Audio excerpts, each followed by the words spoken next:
Je suis touché. Merci Seigneur pour ta présence. Tu nous rafraîchis. Tu nous rafraîchis. Oh, j'ai difficile Seigneur de quitter cette présence. Mais parle à ton peuple au travers de cette parole. Maintenant que tu es là, tu peux le faire et le faire bien. Au nom de Jésus, et tout le peuple acclame le Seigneur.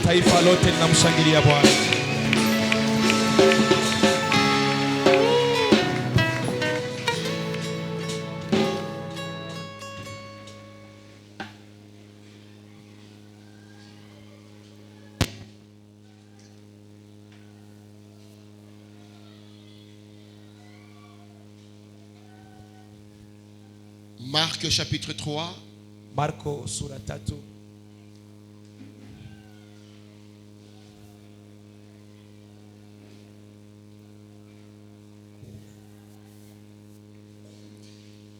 Marc chapitre 3. Marko sura 3.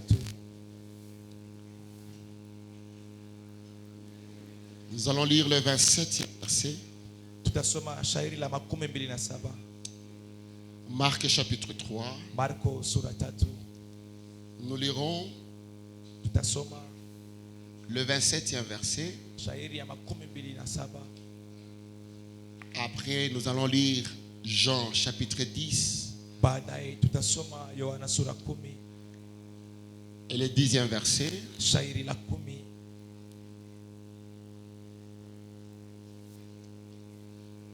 Marc chapitre 3 verset 27, je lis. Marko sura 3 mstari wa 27 nasoma. Personne ne peut entrer dans la maison d'un homme fort. Hakuna mtu ambaye anaingia katika nyumba ya shujaa mwenye nguvu. Et piller ses biens. Na apate kupora mali yake. Sans avoir auparavant ou bien au préalable lié cet homme fort. Bila kwa mwanzo kufunga huyu mshujaa makamba. Alors, na hapo ndi sasa il pillera sa maison. Atapora nyumba yake. Je reprends. Personne ne peut entrer dans la maison d'un homme fort et piller ses biens. Hakuna mtu atakayeingia katika nyumba ya shujaa na apore mali yake. Sans avoir auparavant lié cet homme fort. Bila kwa mwanzo kuanza kufunga huyu mtu makamba. Alors, na hapo il pillera sa maison. Atapora mali katika nyumba yake. C'est ici qui vient l'expression hapo ndipo kunatoka msemwa être lié. Kufungwa. Être lié. Kufungwa. Être lié par l'homme fort. Kufungwa na shujaa. L'homme fort représente Satan. Shujaa anatambulisha shetani. Et la stratégie que Satan utilise pour lier une personne, pour bien l'arracher, c'est qu'il a des bons. La stratégie que utilise le diable pour éloigner une personne de sa destinée, c'est le lier. Il le lie par les deux cordes.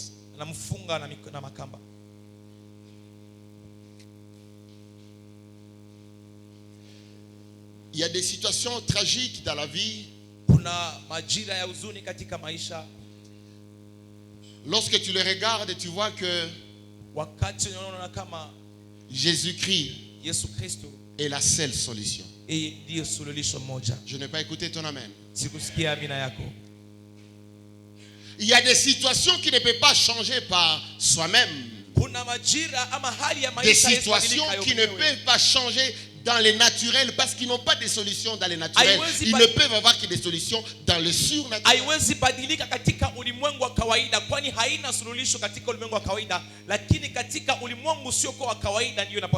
Tu regardes la personne, tu vois comment il souffre, comment est-ce qu'il peine, et toi-même tu te dis, cette personne ne peut pas se libérer lui-même.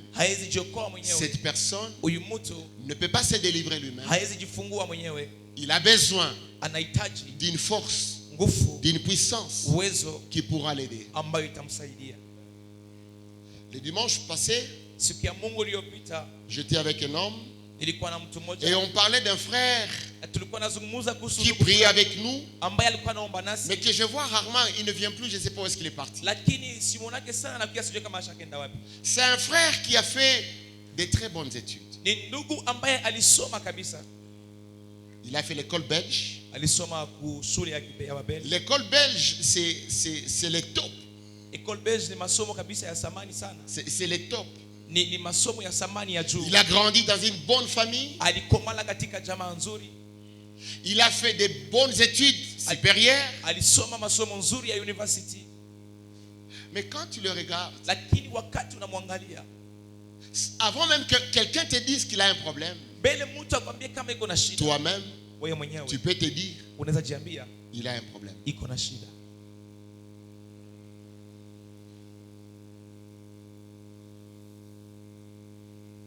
De l'extérieur, il est très sale. Très sale. Si je te dis le nom de la famille, tu vas dire, ah, il est de cette famille.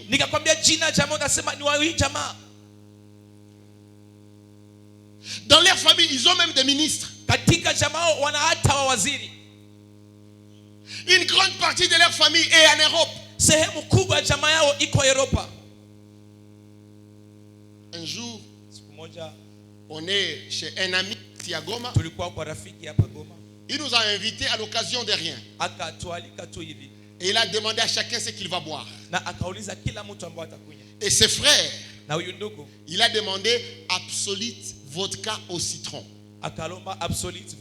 Il y a d'autres formules, quand tu les écoutes, tu dis, ça doit être intéressant ça. Tu vois, bon, il y a des mots comme Muchibwe et tout ça. Même si on te donne ça, tu ne vas pas accepter. Mais pour bien t'intimider, on te dit Absolute au citron. Absolute au citron. Et il était là. Moi, j'étais avec mon Fanta, avec de l'eau. Ma femme était à côté. Et lui, il a commencé à prendre le vodka à sec.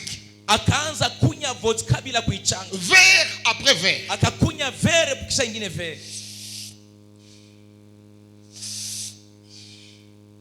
À un certain moment, moi-même je le regarde et je vois que c'est amer. Et je me dis pourquoi est-ce qu'il le prend comme ça. À un niveau, il a demandé le citron et du sel. Regarde la formule. Il était devant sa table. Ça c'est la bouteille d'Absolute. Et ici, il y a le sel. Il y a le citron en main. Il commence par prendre un verre d'Absolute. Et puis après, il prend le sel, il le met ici. Et puis il fait comme ça.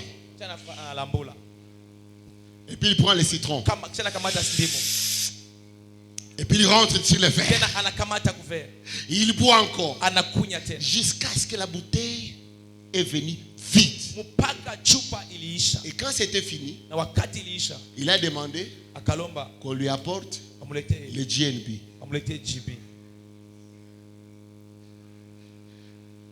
Il n'est pas ivre. Non.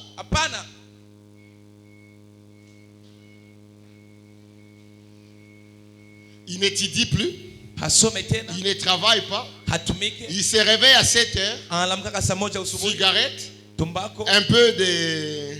Parce qu'aujourd'hui, il n'y a plus l'Absolute. Il ne peut prendre l'Absolute que lorsqu'il est chez les patrons. Mais quand lui-même doit acheter, il doit acheter les sapilo. 9 heures déjà. K.O. Quand tu le vois. Bonjour pasteur. Très gentil, hein? De bonnes manières. Viens.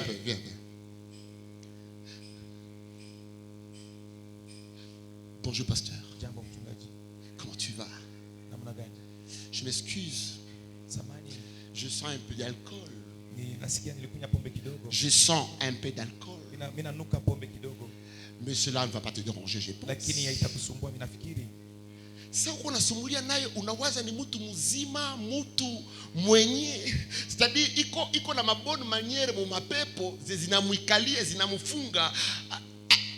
Awezi yua kama en réalité c'est quelqu'un qui est lié. C'est-à-dire il a de bonnes manières, il parle un bon français, il sait se comporter, il ne peut pas faire du mal aux gens, mais rien ne va dans sa vie. Quand tu le regardes, tu te dis, il doit avoir un problème. Quel est son problème? Il est lié par un homme fort et il ne peut pas se délivrer lui-même. Parce que quelqu'un de comme ça, tu sais, même lui-même il n'est pas content de sa situation. Et j'ai commencé à le suivre, j'ai commencé à l'évangéliser. Un jour il m'appelle et il me dit, pasteur, tu peux me dire pourquoi est-ce que tu me suis comme ça? Qu'est-ce qui t'intéresse chez moi? Je lui dis, tout ce qui m'intéresse chez toi, c'est ton âme. Parce que je ne veux pas que tu aies un enfer. Il dit, c'est vrai, tu m'aimes, l'enfer existe. Moi je ne crois pas ça. Et beaucoup sont comme ça. Tu vas voir un homme, quand il n'a pas couché avec une femme, il ne peut pas dormir. Tu vas voir une fille, c'est comme si on l'a sorcelée. C'est seulement parce qu'il n'y a pas possibilité de marcher sans habit, mais elle pouvait déjà commencer à marcher sans habit pour être prêt à faire le péché à tout moment.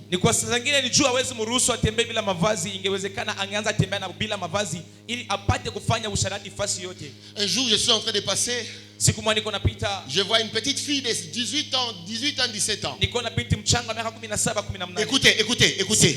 Il est en train de parler avec les gardiens de leur porte. Il dit ceci. Léo, aujourd'hui, je suis en train de chercher un homme qui va me travailler. 18 ans. Je tourne, je regarde, je rêve ou quoi? Et quand j'ai commencé à fouiller sur la vie de la fille, on m'a dit qu'elle n'a pas besoin que les garçons les draguent. Elle-même, elle prépare son argent. Elle prend sa chambre d'hôtel et il cherche les garçons avec qui il va coucher.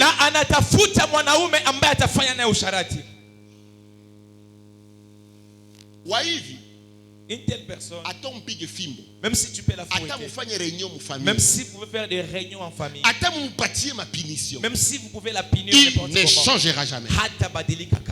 Sauf si vous l'amenez sous la croix de Jésus, afin qu'il soit délié.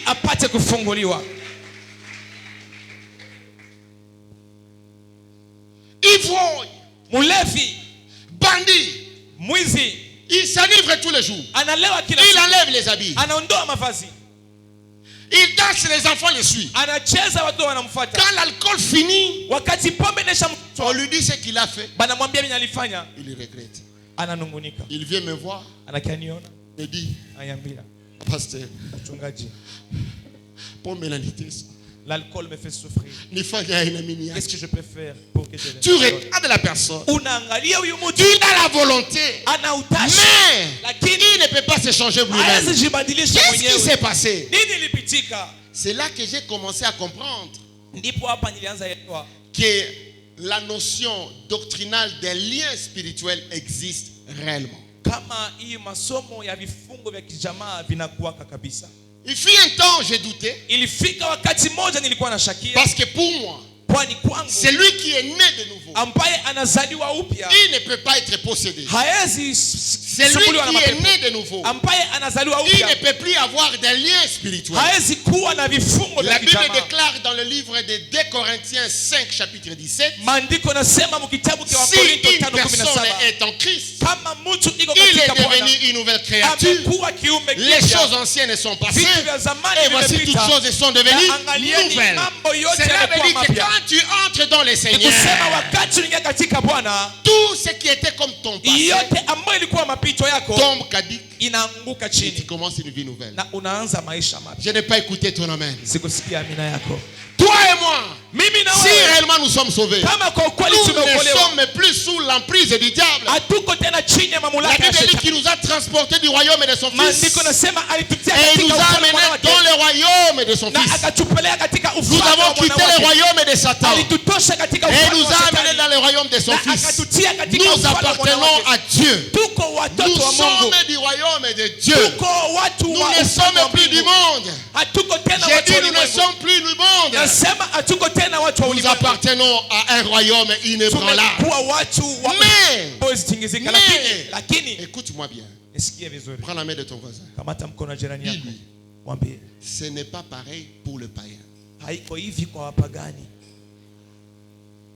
Wow. Ce n'est pas pareil pour le païen. Un païen qui ne connaît pas le Seigneur, il est lié. Un païen qui ne connaît pas le Seigneur, il est mort spirituellement.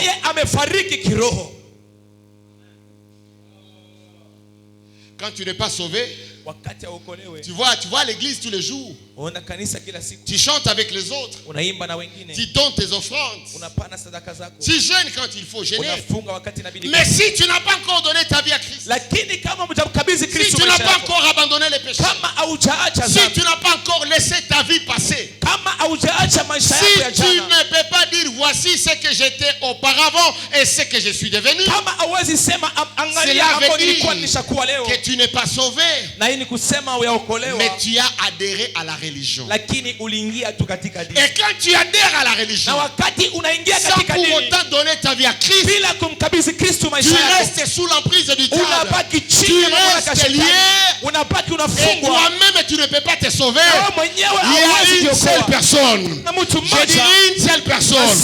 Pas même ton papa, pas même ta mère, pas même ta femme, pas même ton mari, ni ton enfant qui est en Europe. La seule personne qui peut te sauver, c'est Jésus-Christ de Nazareth.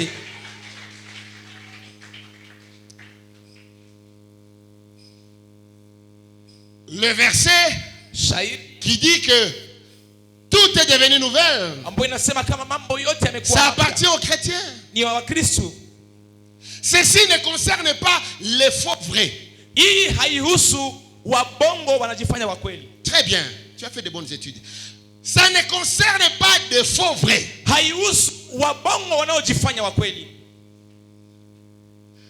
Ça ne concerne pas le faux vrai. Les femmes vous disent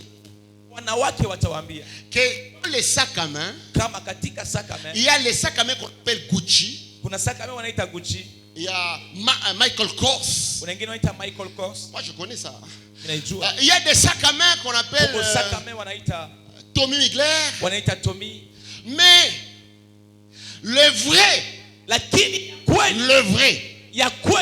des sacs à main Gucci, c'est $3,000. Ce que vous achetez ici, ce sont des sacs à main qu'on vous amène de Turquie et de la Chine.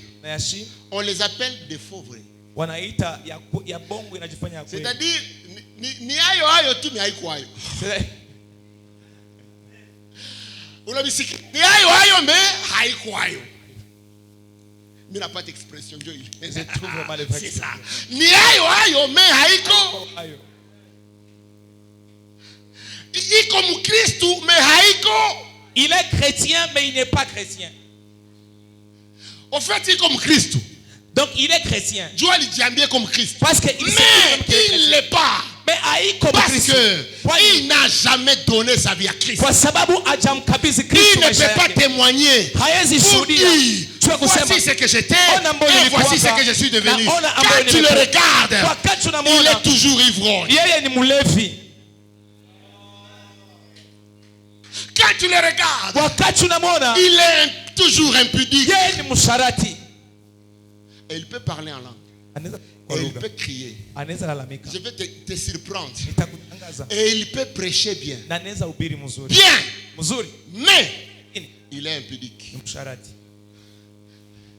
Akipata tu occasion Il y a kufanya cure d'âme avec une fille jolie, disponible, qui ne peut pas dire non. Au lieu de prier pour la personne, il lui transmet les démons d'impudicité. Il y a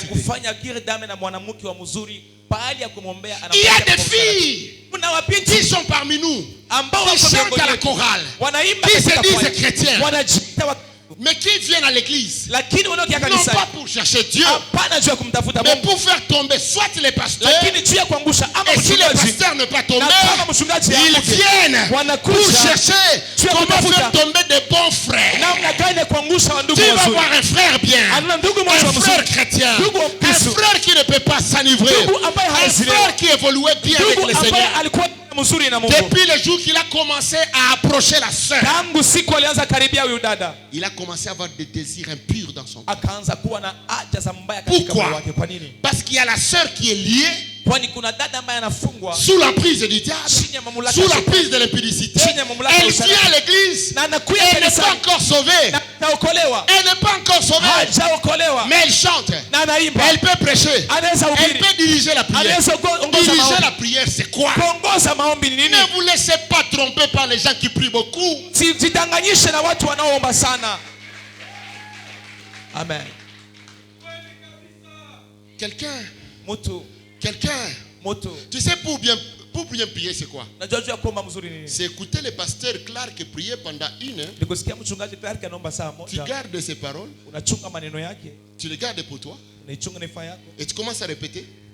Tu répètes. Après 3 fois, 4 fois, tu commences à prier bien. Bamingi mumoya baombake muzuri juba naokoka sana mejuba alizaliwa mjamaa ya bakristo banaombaka sana anabizoea anabijua kuomba ni facile.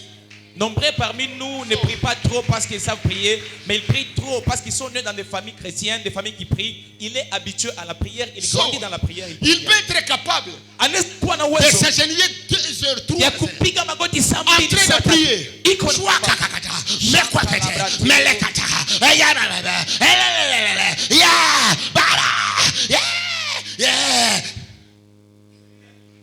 Et puis après, quand il voit une jeune sœur passer, ouais, toi viens ici. Tu te demandes si la personne qui était là, c'est la même personne qui est en train de courtiser la fille. Tu vois des personnes différentes. Pourquoi? Parce que vous ne devez pas juger les gens selon la quantité de prières. Les autres vont bloquer les prières pour vous impressionner. Frère, tu vas prier pour la nourriture avant qu'on mange. Yaba, Seigneur, bénis la nourriture. Tu es notre Dieu.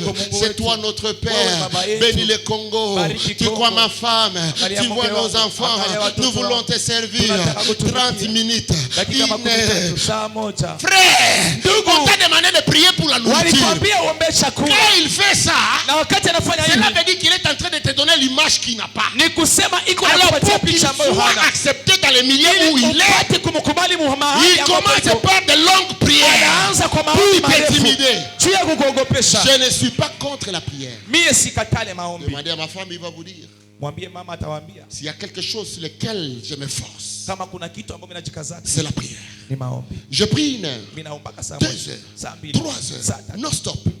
Ça ne me gêne pas. Mais je suis en train de dire, si tu pries beaucoup et tu n'es pas sauvé, tu peux rester dans l'église 5 à 10 ans alors que tu es lié.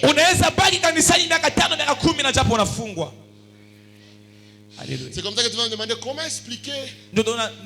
Ses frères, ils prient, ils chantent à la chorale, mais il a des démons. Et il doit avoir les démons. Par quelle porte il est entré à l'église? Peut-être il est venu à l'église parce que son papa lui a demandé de venir. Peut-être il est venu à l'église parce qu'il est né dans une famille chrétienne. Il a grandi dans ça. Alors il commence. Mais s'il n'est pas passé par la vraie repentance, suivi d'une nouvelle naissance, il sera lié. Chakula ya asubuhi ya shetani mujenama. Il sera la nourriture du matin du diable. Parce qu'on n'entrera pas au ciel. À cause du nombre de fois qu'on a été à l'église. On n'entrera pas au ciel. Parce qu'on chantait à la chorale. On n'entrera pas au ciel. Parce qu'on était protocole. Ou parce qu'on était à l'intercession. Chers frères et sœurs, la chose, la condition à remplir pour rentrer au ciel, ce n'est pas aller à l'église le dimanche, mais c'est donner sa vie à Christ, afin que Christ soit ton Seigneur et ton Sauveur. Voici ce que j'étais et ce que je suis devenu. Voici ce que le Seigneur a changé. Alors tu n'as pas changé. Alors tu n'es pas transformé. Nous avons besoin des chrétiens transformés. Nous avons besoin des chrétiens. Ah, tu ne m'as pas dit amen. Nous avons besoin des chrétiens changés, des chrétiens transformés, des chrétiens qui craignent le Seigneur, qui ne peuvent pas pécher. Même si tu le laisses seul au monde, il ne peut pas toucher à une femme qui n'est pas sa femme. Il ne peut pas coucher avec une fille avant le mariage parce qu'il craint le Seigneur. Si tu n'es pas encore arrivé à ce niveau-là, il te faut une délivrance ce matin.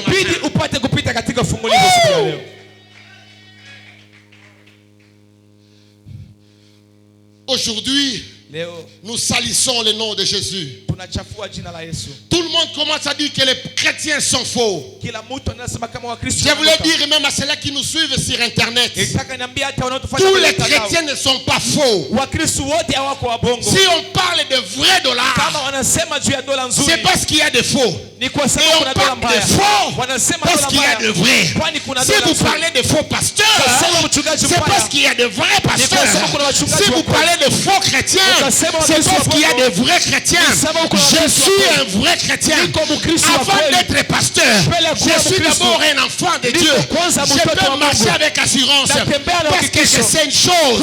Christ m'a acheté. Christ m'a délivré. Je ne suis plus sous l'emprise du diable. Auparavant, j'étais pécheur.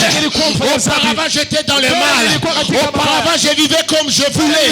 Je pouvais m'enivrer. Je pouvais courtiser les filles. Je pouvais aller en boîte lundi jusqu'à samedi. Je pouvais voler. Je pouvais mentir.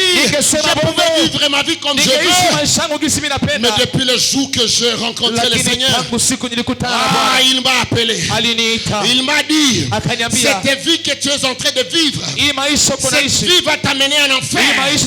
Tu dois abandonner les péchés et accepter que je sois ton Seigneur et que je sois ton Sauveur. Je n'ai jamais oublié ce jour-là. Je n'ai jamais oublié ce jour. C'était au Burundi. C'était le 3 août. Alors que le prédicateur était en train de prêcher, je sentais dans mon cœur que si Christ revient, je ne peux pas aller au ciel. Je sentais comme si j'étais sale. On me prenait comme un garçon sérieux. Parce que j'aidais beaucoup de personnes. J'ai donné l'argent aux gens. Je pouvais assister les pauvres. Mes amis me traitaient d'un homme gentil.